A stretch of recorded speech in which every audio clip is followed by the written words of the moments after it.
ఈరోజు విశాఖపట్నం దీక్షా శిబిరాన్ని కాంగ్రెస్ పార్టీ రాష్ట్ర అధ్యక్షురాలు శ్రీమతి శర్మిలారెడ్డి గారు విజిట్ చేశారు. వారు వచ్చి కాంట్రాక్ట్ కార్మికుల తొలగింపుని ఏ విధంగా చేస్తారని చెప్పేసి అడిగారు. అట్లాగే గత 8 మాసాల నుంచి కూడా పర్మనెంట్ ఉద్యోగులకు సరైన జీతాలు ఇవ్వకుండా అరాకొర జీతాలతో ఇబ్బంది పెడతా ఉన్నారు.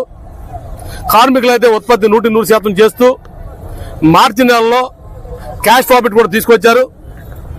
గడిచిన 4 నెలల్లోనే 10,000 కోట్ల రూపాయల ఉత్పత్తులు తీసుకొచ్చి యంత్రాలని నాణ్యతమైన స్టీల్ను ఉత్పత్తి చేస్తూ విశాఖపట్నం స్టీల్ ప్లాంట్ ఉత్పత్తిలో ఉత్పాదకతలో వెనకబడలేదు, మీరు మాకు జీతాలు ఇచ్చేది ఇవ్వకపోయినా మేము ఉత్పత్తి చేస్తామని చెప్పేసి కార్మికులు వారి తమ శక్తిని ప్రూవ్ చేసుకున్నారు.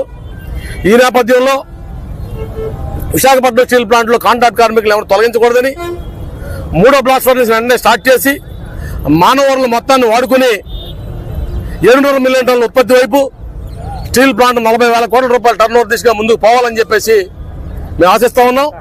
ఆ విధంగా ప్రభుత్వం, రాష్ట్ర ప్రభుత్వం కూడా కలగ చేసుకున్న ముఖ్యమంత్రి గారు ఒత్తిడి తీసుకురావాలని కేంద్ర ప్రభుత్వం మీద ఏ ఉద్యోగిని తొలగించకూడదని చెప్పేసి డిమాండ్ చేస్తూ మా ఉద్యమం కొనసాగుతూ ఉంది.